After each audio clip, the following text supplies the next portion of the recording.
So we must, as a country, look at, if we are talking about manufacturing, it is actually real, but it also targets outside market so that you pay for your net imports.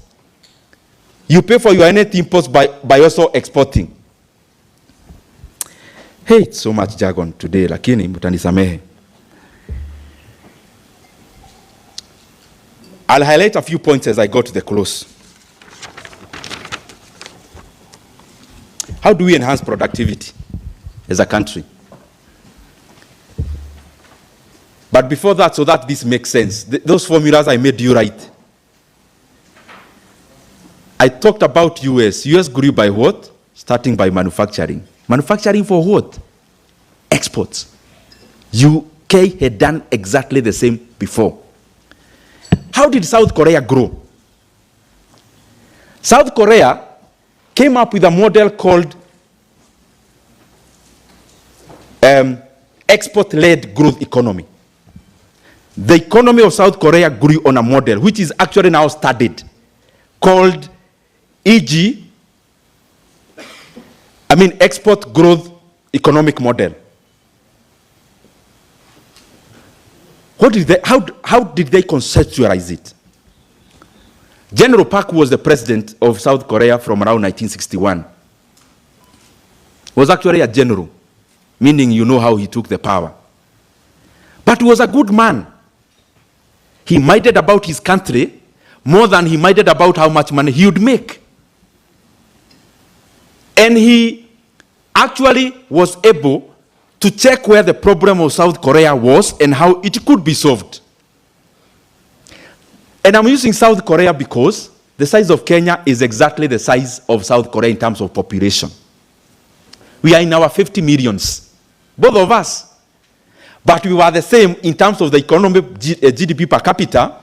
In the 1960s, we were the same. But now, currently, a South Korean is 12 times you. So if you earn 100,000, a South Korean income is times 12 of what you have. Is it an oil-producing company? No. Do they have rare earth minerals? Not more than Kenya. So what is this that they did? And how can Kenya do something related? They came up with export growth economic model, where the economy needed to grow not by producing for consumption, but producing for exports. General Park formed a committee which was meeting monthly to evaluate how the exports model or the exports figures are running in South Korea. And in the 19 years he was president of South Korea, he attended all those meetings personally. All. What was the ramification? The exports of South Korea grew by over 360 times. Then they went ahead to check, how can we grow this economy even further? What do we, because you can say, oh, we have a committee then to grow our exports. We must go deeper, specifics. So South Korean model, some people actually say South Korea grew on corruption.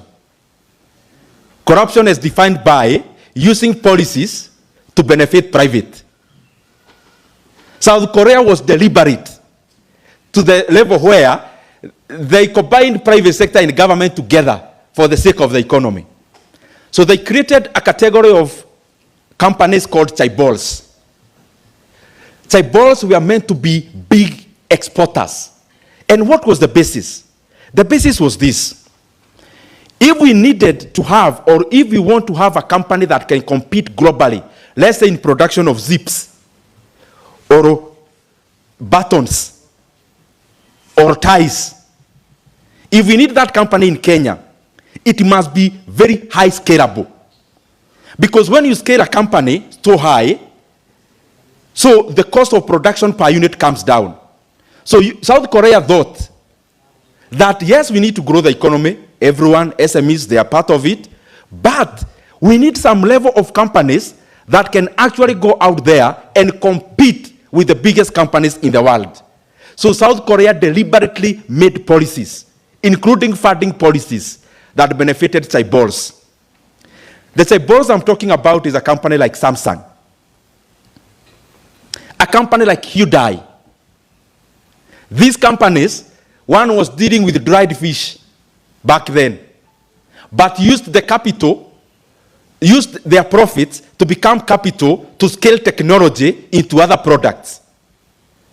So the entire economy started by producing garments and apparels, high product, labor-intensive, pollutants. That's how all the economies grow. You must first adopt labor-intensive products, pollutants, what every other person is looking at to run away from. Even them, they grew from that. Garments, apparels, then they upgraded to plywoods. The plywood is an upgrade. But manufacturing for export, plywoods then came to what? If you look even when we were growing up, they were either Japan, South Korea, Chinese. With low quality, low technology, not low quality, low technology. Then the same company plows back the profits. Now Samsung, in the year 2024, their research and development budget was higher than our entire budget in Kenya, one company in South Korea. Why? Because the government helped them through policy, first of all, to adopt technology very fast, transition commodities and production to higher technology products, because higher technology products have higher margins, and higher margins have higher productivity per worker. China from 1976. You know, sometimes these stories are given and you might think, how is that so sudden? China was being ruled by Mao Zedong. Mao Zedong was a uniting factor. He made the Chinese people to be who they are in terms of the country. But during his reign, there was something called the Cultural Revolution, where he was trying socialism, at the people to go into the farm, at the farm, then the product belongs to government, at the munagawiwa kidogo. You know, that's not how the economy works. Economy works through selfish interest. So hapo hakaenda kobo kidogo. And it led to millions of Chinese people dying out of hunger. Then he departed from this world in 1976. In 2 years, there was some vikwazo hapo, the wife and some people called the Gang of Four. We are trying to subvert Deng Xiaoping from becoming president of China. But he succeeded in 1978. Now, this is what happened. One day, Deng Xiaoping was visiting Singapore, and he was astounded to see that homes had fridge. He went back to China, at the normal home has a fridge. Just imagine.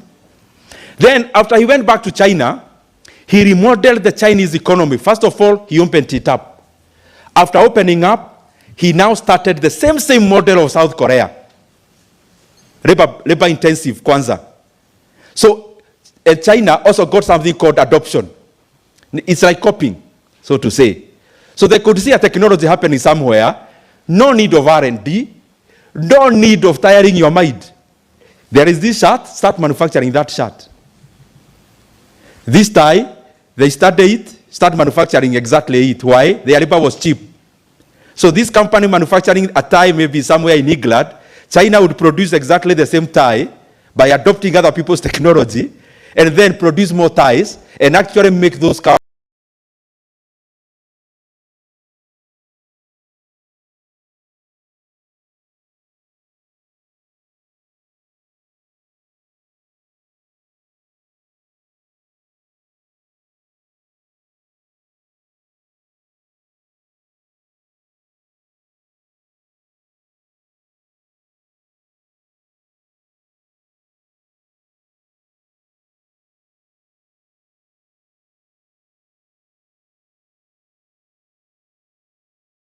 companies, they borrow the technology.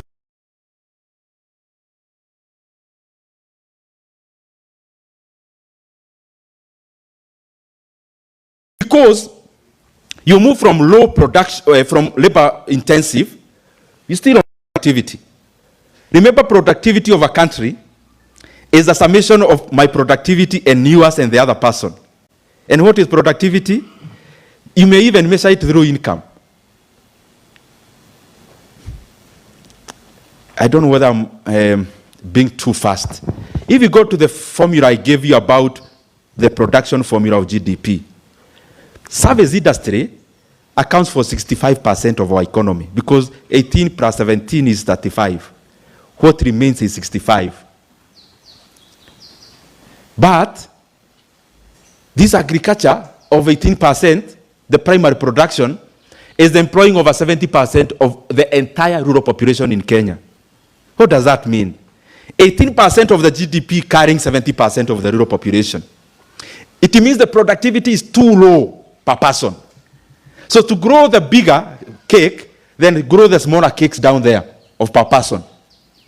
So I'm coming back to China, but I am attaching all of them. So China, South Korea, start with labor intensive. But labor intensive are associated with low wages, low productivity per worker.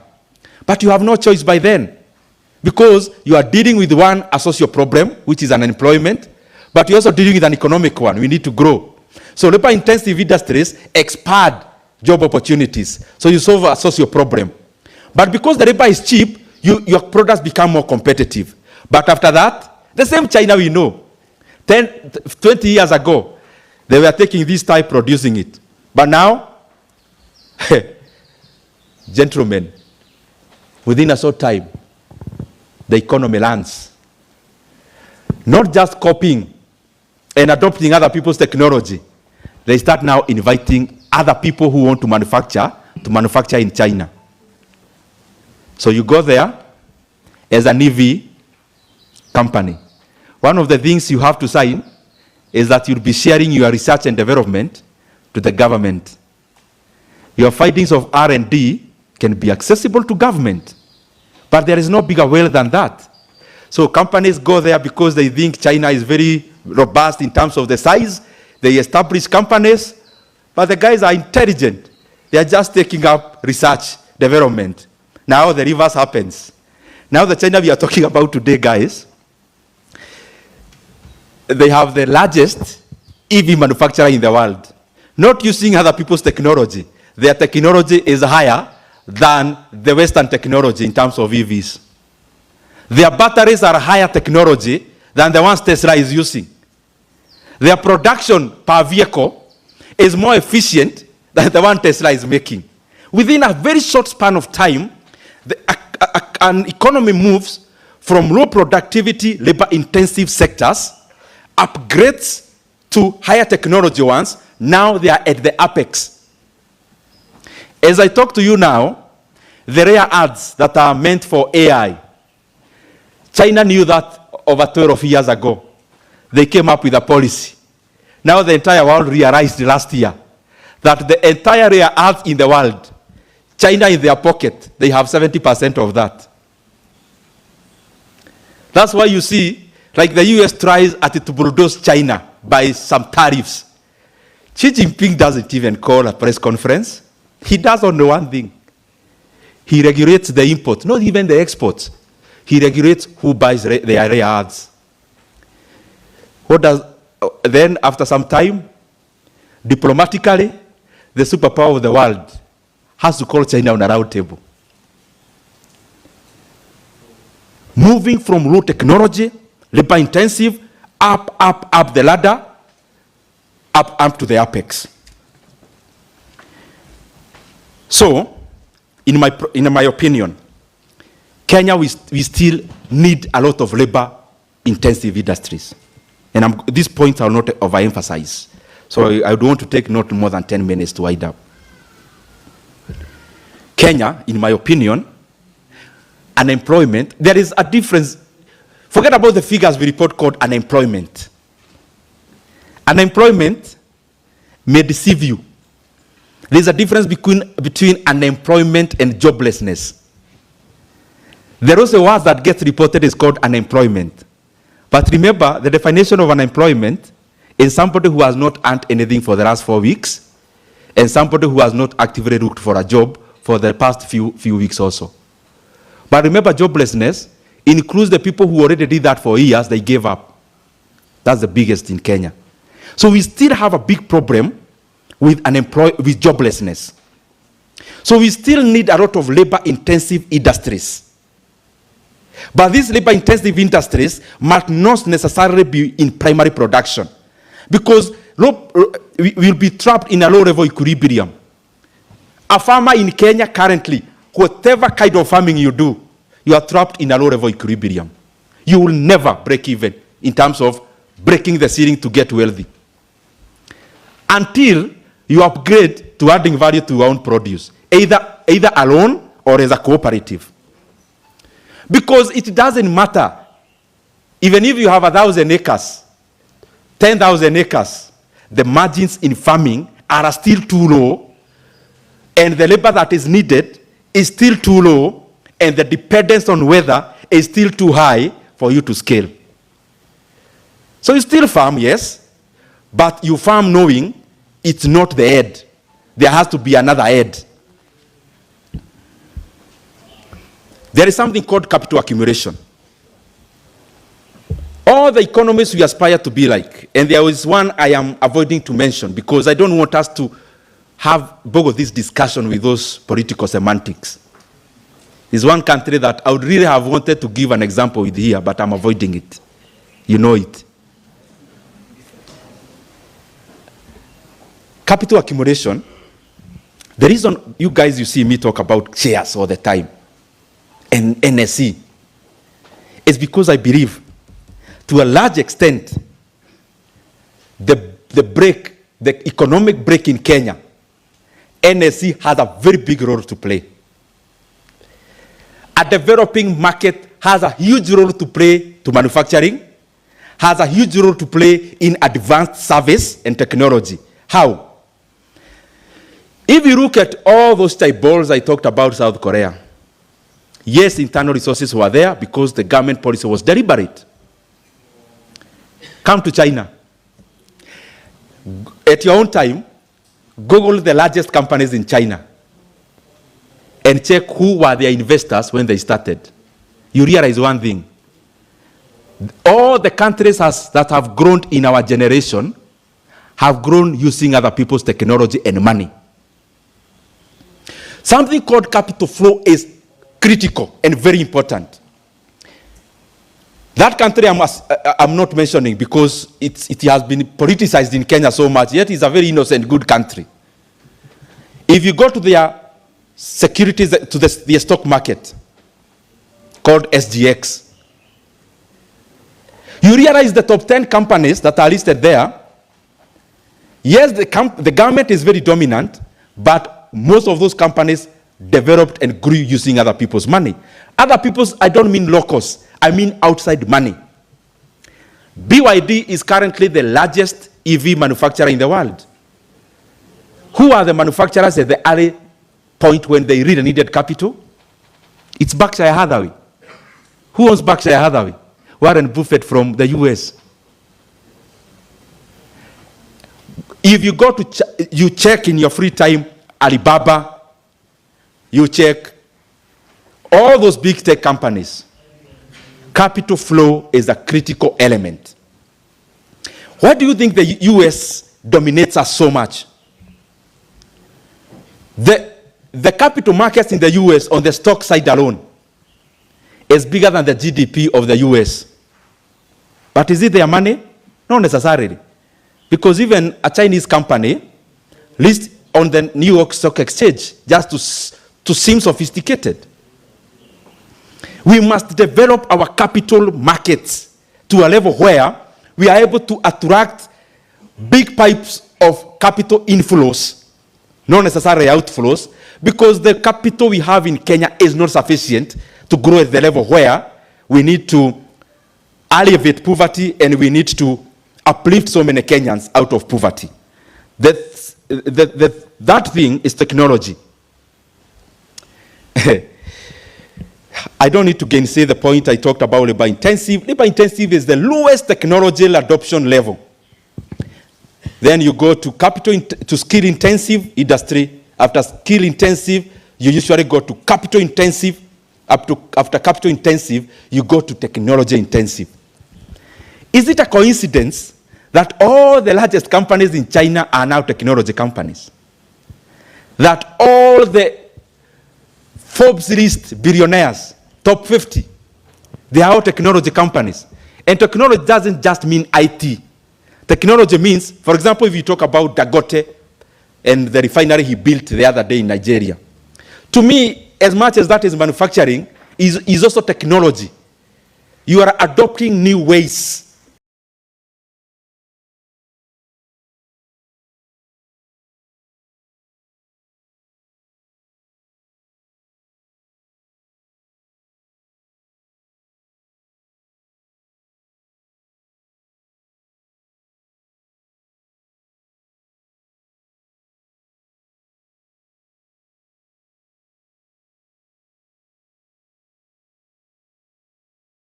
More efficient ways of producing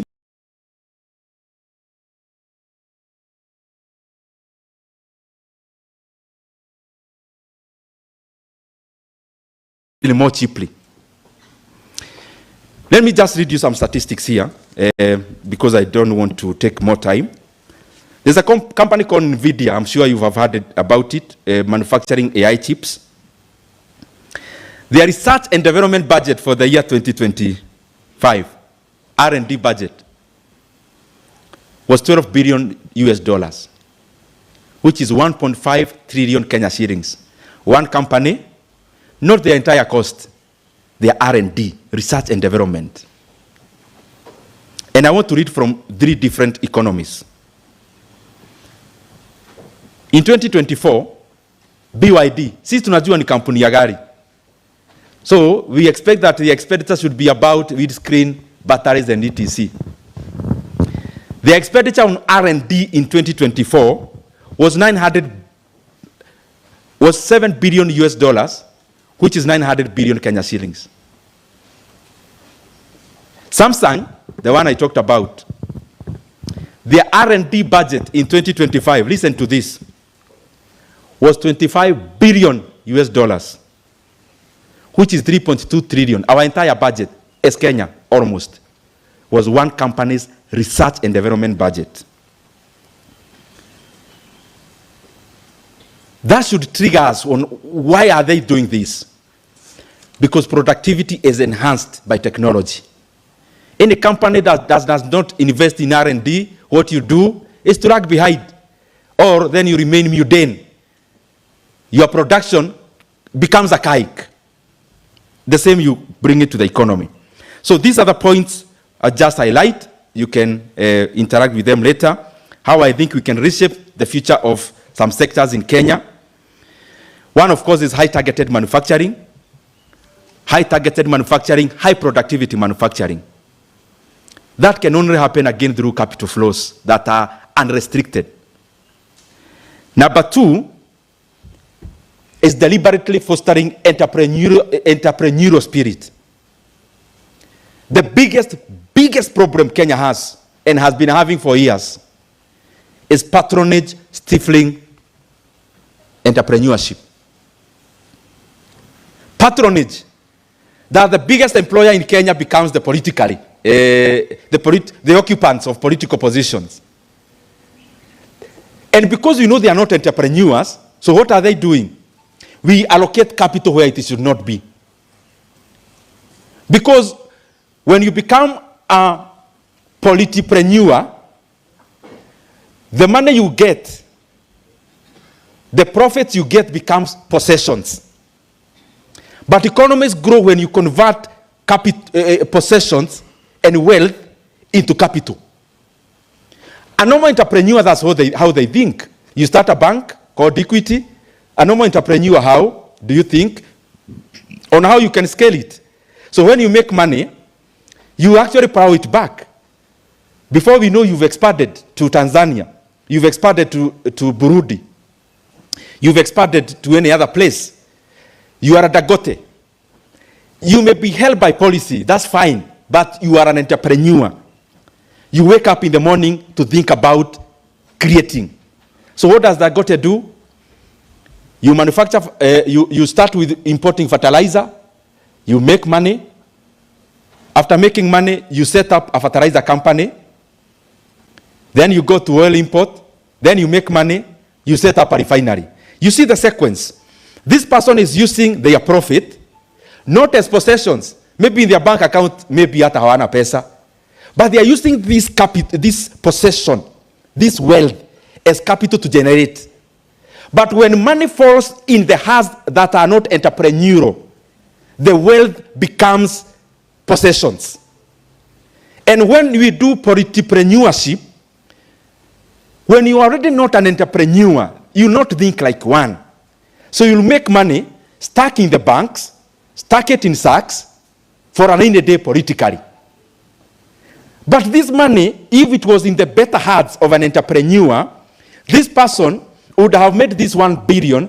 They would already be setting up a factory to add value onto sweet potatoes to export to some other countries, employing 1,000 people. So that's how now this distorts economic incentives. When money falls where it should be, it becomes capital, and capital stimulates, and capital catalyzes. Capital flow, I will not talk about it, I've already done so. Energy is the last point I want to have. Energy. Because all these points I'm talking about, manufacturing, high tech, but also any other associated.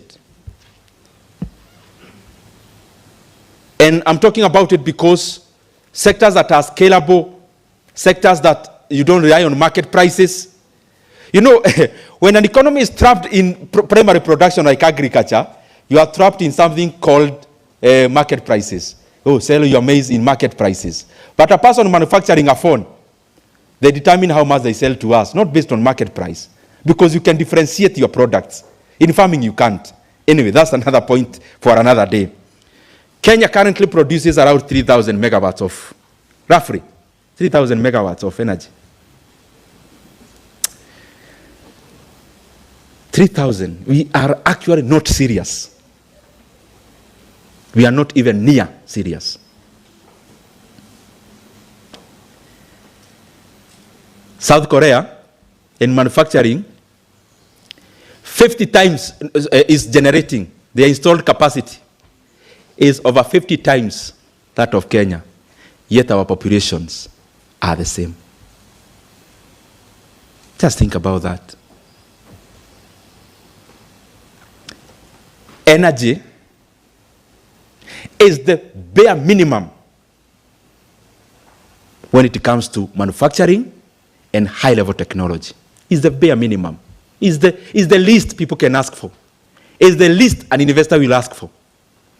So 3,000 megawatts of energy. A country with over 50 million. South Korea, over 50 times. It's not a coincidence. It's not a coincidence that their GDP per capita is also our multiples. In my opinion, this is what I've been thinking. You know, when we talk about AI, a country like Kenya would benefit from AI on one segment. Data centers. Data centers. We become a hub of disease. Why? Because Kenya has a nice story of selling green energy, which is abundant. But what stifles, nini huwa inanyonga economy ya Kenya when it comes to power? We go back again, patronage. When we talk about production of power in Kenya, it's KenGen. It has maybe over 70% of market share. The other people are called private power producers. Tell me any of your uncles who do that. Or your village mate who do private power production and they sell to Kenya Power. Tell me one you know. Who you frequent with in a normal restaurant. One. That since independence, private power production is a reserve of people who serve in government at the highest places. And then they set our electricity price. Because Kenya is based on something called take or pay. That which is conceptually was a good thing to make power, to make private sector invest in power. Take and pay is what? I signed something called a PPA. PPA is an agreement that I'll be producing 100 megawatts of power, and I'm selling to you. And you either take or pay. Initially, it was good to make me see value for my capital. But we need to liberalize generation of power in Kenya. It is better we have power we don't know where to take than have a deficiency in power in Kenya. Because all the other variables will be determined by how much capacity of power we have. Generative AI consumes around 8 times power the normal search engine. Generative AI, the one we all use here, generative, Gen AI, ile unauliza maswali. They use 8 times power, the background of it, than the one you normal search engine like Google. 8 times. So it means the demand for power globally now has only one direction. One direction called headed north. Going high, going up. And this is not likely to change. And our government policy must be so deliberate now that let's liberalize these PPA things. That ukiingia in power hivi, the best way to secure your future is to sign a PPA with Kenya Power, with arbitrators based in London, so that even if any other government comes and they want to revise these terms, their heads, their legs are tied. So we can continue paying political rent even after the occupiers of the office are long gone. And then we continue strangulating our own economy. We must liberalize power production in Kenya. Let's produce so much power. These laws we have, after you produce these megawatts, you have to sell to Kenya Power. No, we break it down. If an industry needs 50 megawatts, let them produce without selling to anyone. They use it. Because you're already deficient in power.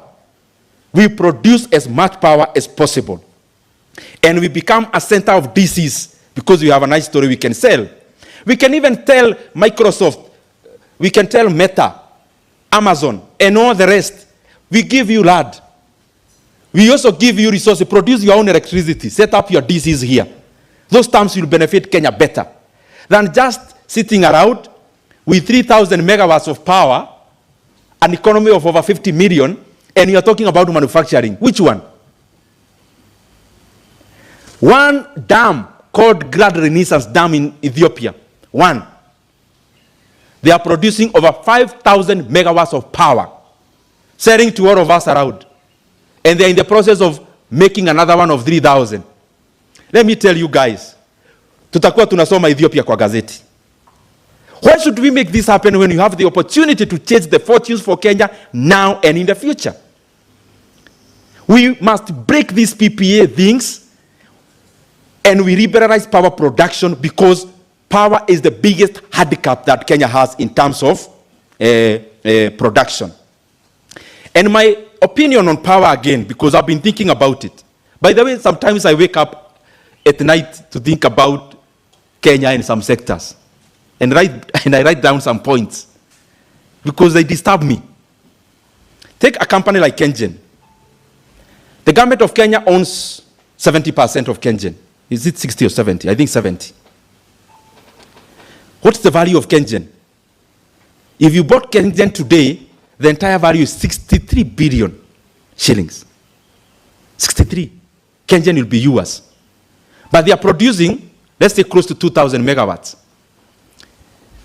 Ethiopia, Nigeria, there are two companies that I would love giving examples with because they are listed.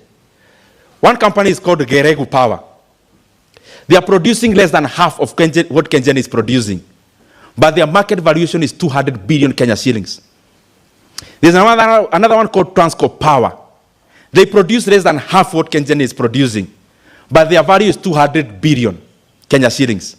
Meaning Kengen, if we got a strategic investor, we could value Kengen at more than 350 billion Kenya shillings.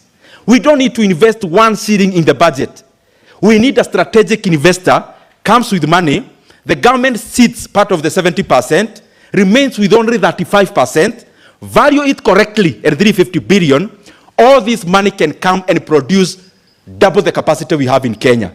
We will have spent no money, we will have generated much more energy than we need, and the more you produce, the less the uptake cost and price. And then we make our economy much better, much more recipient to anyone who would want to invest in a place that has abundant power. Very lastly, outside of the things I was doing, I think today I'm not to talk about shares. I talked about them last time. Just keep on investing in the areas that are important, not just land. Since we met in Mombasa, the reason I'm not talking about shares, that day Kenya Power, for example, was trading at 12 shillings. It is today trading at 18. I know some of you I talked to who actually bought that day, because I mentioned, when we met in Mombasa, Equity Bank was then trading at around 60. Today it is 74 shillings. I'm not mentioning them to tell you to go and buy them. I'm mentioning to you so that you go and evaluate the companies listed in the NSC. NSC is still very undervalued. There are still very many